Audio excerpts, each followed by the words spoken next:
Yes. Yeah. Yeah. You know, it's a video. Thanks all day, baby. Thanks all day. The showdown between Gervonta "Tank" Davis and Lamont Roach was already generating a lot of buzz, but their face-off took things to another level in a way no one saw coming. What? Who said that?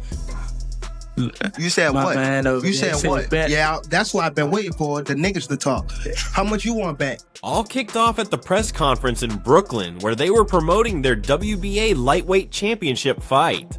Scheduled for March 1st at the Barclays Center, the matchup has been drawing a lot of criticism from fans and analysts alike. And again, the media like to hate him too. So, you know, I'm going to catch a lot of that backlash too. But I mean, it is what it is. I ain't really studying that too much. I'm not worried about narrative. I'm worried about what I can do in the ring. All right, brother. All right. Gervonta Davis is the clear favorite, with betting odds heavily in his favor. At 16-1, most people doubt Lamont Roach's chances, but he isn't letting that bother him. Instead, he's using it as motivation to prove everyone wrong and show that he's not someone to overlook. Cause people, so get ready for 2 fights. But yes, and after I beat him the second time, I probably would ask the WBA to let me go up to 140 and fight. At the press conference, Roach grabbed the mic and made it clear he wasn't there to play nice.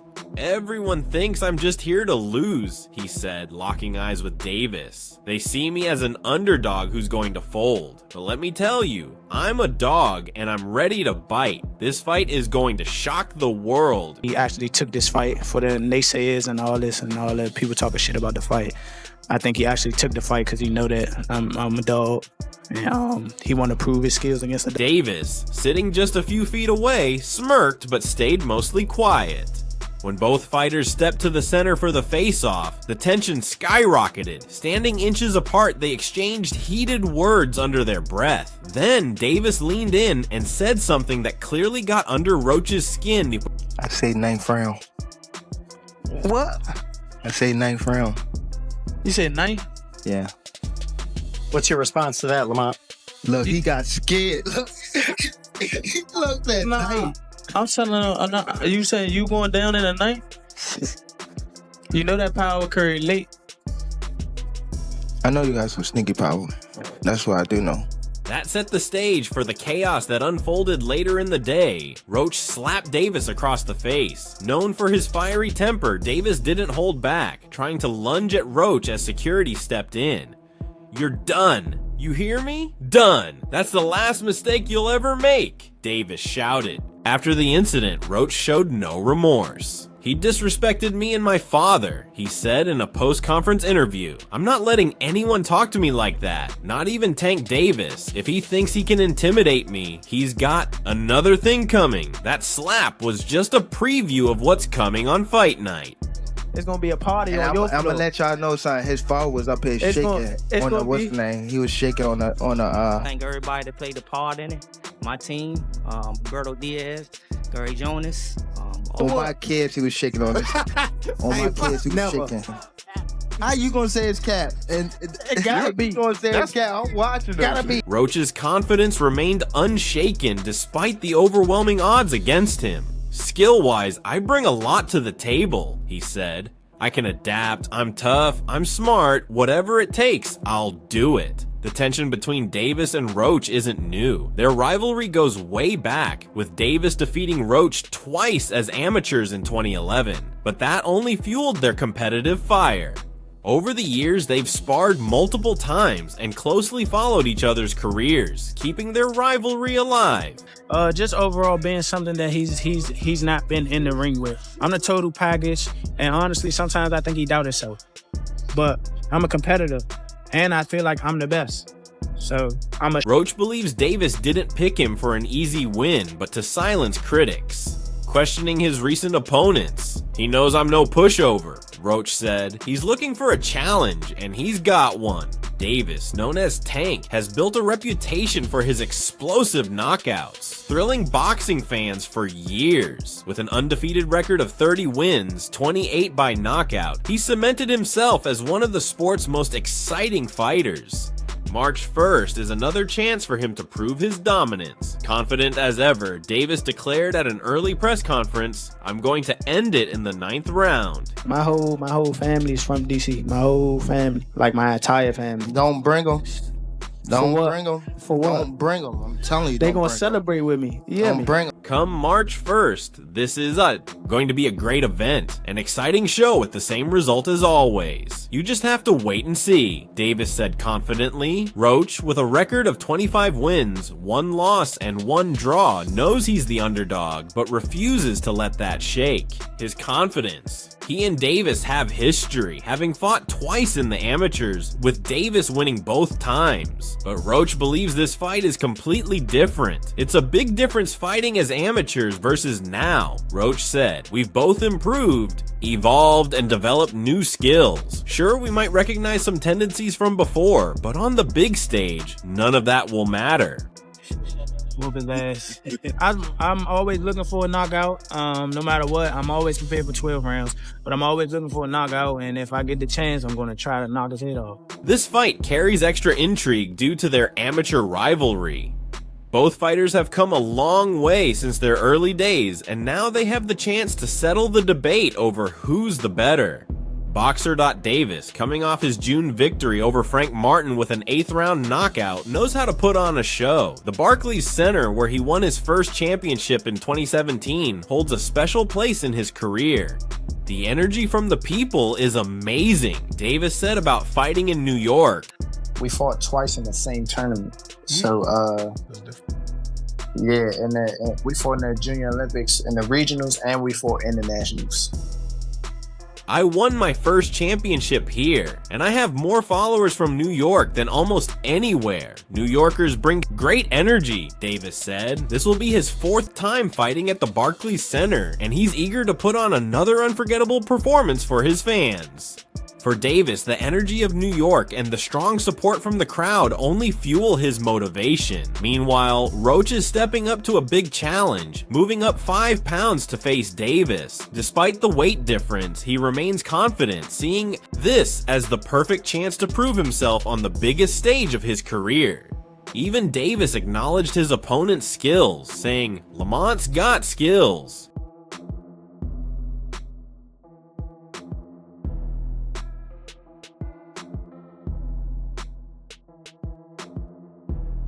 Even at a smaller weight class, he's one of the guys I came up with in boxing, and he's still doing well. Davis said, "He's definitely a top opponent, and everyone will see that on March 1st. There's mutual respect between the two fighters, but their determination to win is just as strong. Roach isn't showing up just to compete, he's coming to win." Meanwhile, Davis sees this fight as another step in solidifying his legacy. His bold prediction of a 9th round finish adds even more excitement. With a history of knockout victories, his confidence is undeniable, but Roach's belief in his own growth and preparation sets the stage for a battle of wills that fans can't wait to see unfold. No one's been able to solve Tank Davis. What do you need to do together with you and your team and obviously your son to score that victory? We know we got a game plan. We're going to execute it, and we're going to get the Move results. that head, bob and weave, bob and weave. That go both ways. This fight isn't just another title defense for Davis. It's another step towards cementing his place among the all-time greats. With every win, his legacy grows, and he understands the pressure that comes with being at the top. Yet, even with all the attention on this matchup, Davis made a comment that has fans buzzing. In the midst of all the buildup, he casually mentioned that retirement is on his mind. While he didn't go into detail, the possibility of him leaving the sport adds extra significance to each fight. However, not everyone is convinced he's serious. Why you retiring? What trash? What changed? What made this shit trash? Garbage. If you got the opportunity to sign a prospect for GTD, who will be? Gervonta.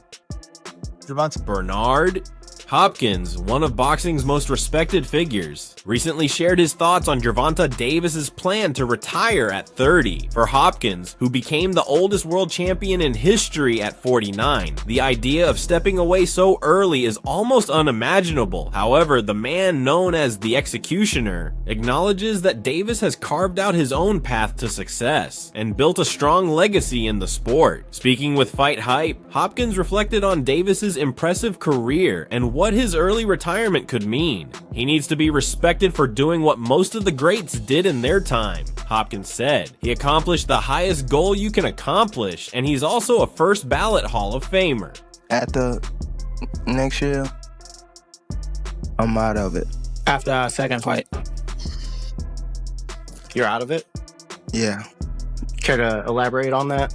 out of the sport. After our second fight. Hopkins' comments highlight a striking contrast between the two fighters. His career is defined by longevity and resilience. He didn't just compete into his 40s, he dominated, defeating younger opponents and holding world titles long after most fighters had retired. His 2014 victory over Beibut Shumanov to claim the WBA light heavyweight title at 49 remains one of boxing's most remarkable achievements. Davis, on the other hand, is taking a different approach. With an unbeaten record of 30-0 and 28 knockouts, he's already cemented his place among the best of his generation. But his decision to retire by the end of 2025, after just 3 more fights, has sparked debate among fans and analysts. And then you hope Tank, I know he's announced that he's retiring at the end of 2025. I don't know if you believe that or not, but I don't know. I thought he was very sincere. In he, you know, I mean, like sometimes the hunt fed up with, yeah, maybe, but boxing can do that to you, I think, in general. So Hopkins acknowledged the ongoing debate about fighters missing key matchups in every era, noting that such discussions will never fade. One of the biggest criticisms surrounding Davis's potential retirement is his decision not to fight WBC champion Shakur Stevenson. Earlier this year, a fight between the two seemed like a real possibility after Davis named Stevenson as a future opponent. However, during the press conference for his bout with Lamont Roach Jr., Davis completely shut down the idea. For what? What has Shakur done in the sport? He hasn't done nothing, Davis said. His comments stirred controversy, especially when he added, "The young ones look better than him. Khan looks way better than this guy." Who have Shakur? What have Shakur done? What have he done in the sport? He haven't done nothing. The young one is looking more better than him. Who that? The Keyshawn looking way more better than this. I keep screaming this name. He haven't done nothing. Keyshawn haven't even done nothing. Davis's comments make it clear that he doesn't see Stevenson as a worthy challenger, but Hopkins believes that shouldn't diminish his legacy. Tank understands his path and will go about it. How he feels, Hopkins said. He's still young. He might change his mind. Who knows? Something might happen in the next 1 or 2 fights where it's an automatic repeat or rewind of somewhere spectacular on his way out. Despite this, Davis's refusal to fight Stevenson has fueled speculation that he's avoiding a high-risk opponent. Stevenson, known for his elite defense and technical skill, presents a very different challenge compared to the aggressive, knockout-heavy style Davis thrives on. However, Davis quickly dismissed any suggestion that he's ducking Stevenson. I don't know Lamont Roach, but you know, when you're looking at Shakur Stevenson, when you're looking at, you know, these other fights that he should really be fighting, you know, he don't want to do them fights. He wants to retire. yeah. So don't come and but don't come at me. Yeah. And go, oh yeah, let's give it all, you know, very big bollocks, and go, oh yeah, let's give him some stick. Davis was quick to shut down any talk of fear. Afraid of what? He said. Us fighters, if we're afraid of somebody, it's got to be someone hitting us and hurting us. He doesn't have any offense. Everything is defense. Defense only wins in football. That's not a win in boxing. Hopkins, however, took a more measured stance, urging fans to respect Davis's decision, whether or not he fights Stevenson. If he's going to do 1, 2, or 3 more fights, let's respect that and hope it's the fights we want to see. That's the key, Hopkins emphasized. For someone like Hopkins, who fought nearly 3 decades, retiring at 30 is almost unheard of. Yet, he acknowledged that every fighter's path is different, and Davis has earned the right to decide how he wants to end his career. Christmas wish list, 3 names that you want 2025. I won't say. No. All right. Who? Hopkins himself continued fighting because he felt he still had something to prove. For Davis, the story might be different. Hopkins speculated that Davis's decision to retire early could shift depending on how his final 3 fights unfold. He might change his mind. Who knows? Hopkins said something might happen in the next 1 or 2 fights that makes him want to stay, or maybe he'll deliver something spectacular on his way out. The contrast between Davis and Hopkins also highlights broader shifts in the sport. In Hopkins' era, fighters often prolonged their careers out of necessity, whether for financial reasons or because they felt unfinished. Today, many fighters, including Davis, are in a stronger position to walk away on their own terms. With only a handful of fights left, every moment of Davis's remaining time in the sport will be under intense scrutiny. No, I said Lamont Roach or Shakur Stevenson. Why you keep bringing up Shakur Stevenson? Mad fighters out here. I'm fighting Shakur. I'm fighting Lamont. You keep bringing up before, bro. Get out of here. With 3 fights left before his planned retirement, fans are eager to see who Davis will face. While Stevenson appears to be off the table for now, Hopkins' comments suggest there's still hope for exciting matchups. The Baltimore native's explosive style has made him a star, and his decision to retire early only adds to the intrigue surrounding his career. But as Hopkins pointed out, respect is crucial. He accomplished the highest goal that you can accomplish, Hopkins said. He's also a first ballot Hall of Famer. For Davis, stepping away at the height of his powers may be about preserving his health, legacy, and finances, ensuring he exits the sport on his own terms. But that's the problem. You marinate it and you get it when you don't want it. Now they talking about tanking Lomachenko. I don't need tanking Lomachenko. I needed it like 4 years ago. But Hopkins and others have hinted that the door to the ring may never fully close. With the possibility of unexpected developments in his next few fights, Davis's retirement plan could remain fluid. For now, the boxing world waits to see what the next chapter holds for Tank. Whether he chooses to fight Stevenson or not, his legacy is already significant, and as Hopkins noted, let's respect that and hope it's the fights we want to see. Meanwhile, WBC lightweight champion Shakur Stevenson is set to make his highly anticipated return to the ring on February 22nd, facing undefeated prospect Floyd Schofield. This bout is part of the undercard for the colossal Artur Beterbiev versus Dmitry Bivol rematch in Riyadh, a night poised to showcase some of the sport's most exciting talent. For Stevenson, this fight is another opportunity to solidify his reputation as one of the most technically gifted boxers in the lightweight division. Shakur Stevenson. Shakur might have better defense, but at the end of the day, I still think we haven't seen the best Tank Davis. That's what people always power. We still haven't seen the best. Stevenson's matchup with Schofield has already sparked interest among boxing fans. Schofield, a rising star in the American boxing scene, boasts an unblemished record and a style that combines speed and power. However, Stevenson's superior experience and exceptional defensive skills make him the favorite. Known for his remarkable ring IQ and ability to control range, Stevenson has been hailed as a potential generational talent. His clash with Schofield is expected to test both fighters and potentially set the stage for even bigger fights in the future. Ahead of this fight, legendary trainer turned analyst Teddy Atlas shared his thoughts on Stevenson and the lightweight division during an interview with ProBox TV. Atlas, a respected voice in boxing analysis, was asked who he believes is the man at lightweight. Without hesitation, he named Tank Davis as the current king of the division. Yeah, boxing. Yeah. Me and Tank the biggest fight. That's the one. It's the biggest fight in the world. Yeah. Like, it's gonna be the biggest boxing fight in the world when it happens.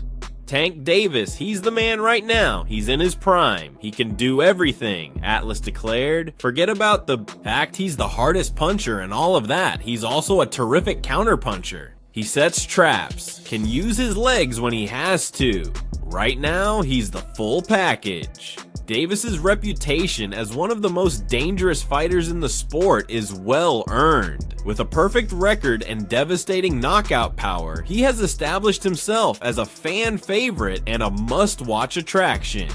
But Atlas didn't stop at praising Davis's punching power. He highlighted the Baltimore native's ability to adapt in the ring, his tactical acumen, and his footwork, traits that make him a formidable challenge for any opponent. About to show y'all something, and I want y'all to pay close attention.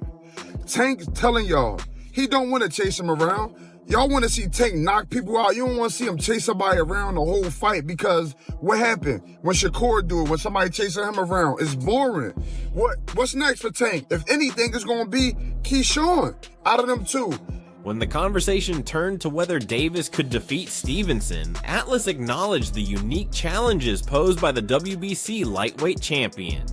He's probably the only guy I can think of beating Shakur Stevenson right now, Atlas said. Because Shakur Stevenson is that difficult, because of his style, his ability, his eyes, his legs, his hand speed, and the way that he controls range. Stevenson's defensive mastery and ability to neutralize opponents make him one of the most elusive fighters in the sport. His precision footwork and ability to dictate the pace of a fight have drawn comparisons to some of the greats. However, Atlas believes that Davis's versatility and fight-ending power could make him the one to decipher Stevenson's style. I'm not looking at Lamont the way that everybody else look at Lamont. Like, I know Lamont is a really good fighter. I'm not.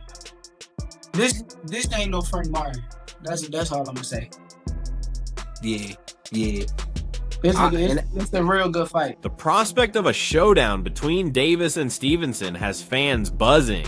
Both fighters are undefeated and bring contrasting styles that would make for an intriguing matchup. Stevenson's defensive brilliance and tactical precision against Davis's explosive offense and ring generalship. It's a fight that could redefine the lightweight division and elevate both men to new heights in boxing history. While Stevenson has expressed interest in facing Davis in the past, the timing remains uncertain.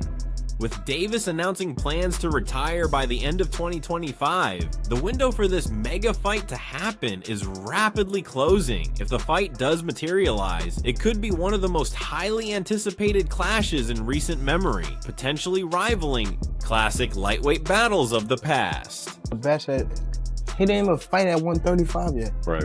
He didn't even have power at 126, 30 or none of that. He is good. Okay. For now, Stevenson's immediate focus is on Floyd Schofield, but the possibility of a future showdown with Davis lingers. Both fighters have their own paths to follow in 2024, yet fans and analysts remain eager to see them eventually share the ring. Atlas's endorsement of Davis as the man to beat Stevenson only fuels the speculation, as Stevenson continues to showcase his technical mastery, and Davis asserts his dominance with power and versatility. Anticipation continues to build. The year 2025 could be a defining moment, not just for these two fighters, but for the entire lightweight division. That's a great fight, you know. I like Tank. I think Tank is too strong at that weight for anybody. 40, but skill for skill, I think great fight. Appreciate it, back. Until then, Stevenson's February showdown with Schofield will be a crucial step in his journey. A dominant performance could further solidify his status as one of the sport's elite and strengthen the case for a blockbuster fight with Davis. But before that potential showdown, Tank Davis must first handle business against Lamont Roach in March. Who do you see coming out on top in these upcoming fights? Share your thoughts below and don't forget to like and subscribe for more updates.